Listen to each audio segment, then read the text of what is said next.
அதாவது வழிகேடர்களான தௌஹீத் ஜமாத்தினருடைய ஒரு வாதம் என்னன்னா, காலம் மாறும்போது விளக்கமும் மாறும் தானங்க அப்படின்னு ஒரு குருட்டுத்தனமான ஒரு வாதம். சஹாபாக்களை விட நாம் நன்றாக விளங்க முடியும்.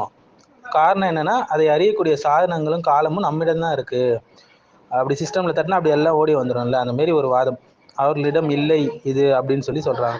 அது குர்ஆன் மற்றும் சுன்னாவை பற்றி சஹாபாக்களை விட நாம நல்லா அறிய முடியும், புரிய முடியும். ஏனென்றால் முழு குர்ஆனும் நம்மில் ஒவ்வொருவரிடமும் இருக்கு. ஹதீஸ்களும் ஏராளமாக இருக்கு, கிதாபுகளாக இருக்கு. இந்த வசதி வந்து அவங்க கிட்ட இல்லை அப்படின்னு சொல்றாங்க.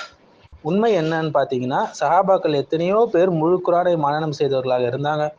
எத்தனையோ சஹாபாக்கள் பல ஹதீஸ்களை வந்து மனனம் செய்தவர்களாக இருந்தாங்க.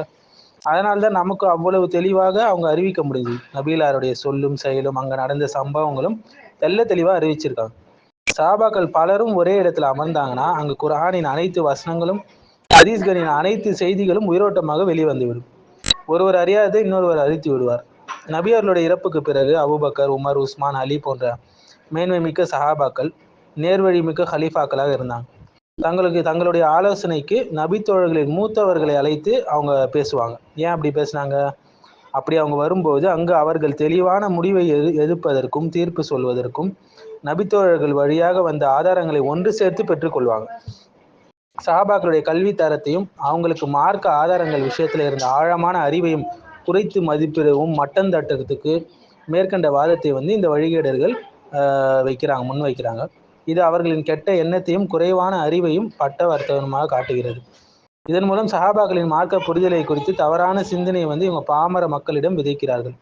இது மட்டும் இல்லாமல் சஹாபாக்களுக்கு விஞ்ஞானம் தெரியாது என்றும், விஞ்ஞானம் தொடர்பான குர்ஆன் வசனங்களை அவங்களால் புரிந்திருக்க முடியாது என்றும், இதில் அவர்களை விட நாம் தான் நன்கு விளங்க முடியும் என்றும் வாதிக்கிறாங்க.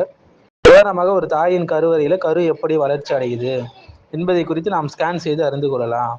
இது போல சஹாபாக்கள் அறிவார்களா என்றும் மடத்தனமான ஒரு கேள்வியை எழுப்புகிறார்கள். நாம் இவங்ககிட்ட கேட்குறோம், கழுவறைச்சி பற்றி நீங்கள் அறிந்தது போல சஹாபாக்கள் அறியவில்லை. சரி, விஞ்ஞானம் வளராத அந்த காலத்தில் தான் நபி அவர்களும் இருந்தார்கள் இல்லைங்களா? அவர்களும் அறியாமையில் இருந்தாங்களா? அவங்களும் நபி அவர்களும் சரியாக விளங்கி கொள்ள முடியாதா குர்ஆன் சுன்னாவை? நவுது பில்லா. இப்படிப்பட்ட வாதங்களை விட்டும் இப்படிப்பட்ட மனிதர்களை விட்டும் தூரமாக இருப்பது தான் நம் சமுதாயத்தின் மீது கடமையாக இருக்கிறது. இன்டைரக்டா வந்து இது எதை சொல்ல வருது? நபி அவர்களும் அறியாமல் இருந்தார்கள், அவங்களுக்கும் குர்ஆன் சுன்னா நம்ம விளங்குற அளவுக்கு விளங்கி இருக்காதுன்றது இன்டைரக்டா சொல்ற ஒரு குருட்டுத்தனமான முட்டாள்தனமான வாதம் தான் இது. அல்லாஹ் நம்ம அனைவரையும் இந்த மக்கள்கிட்ட இருந்து பாதுகாப்பானாக.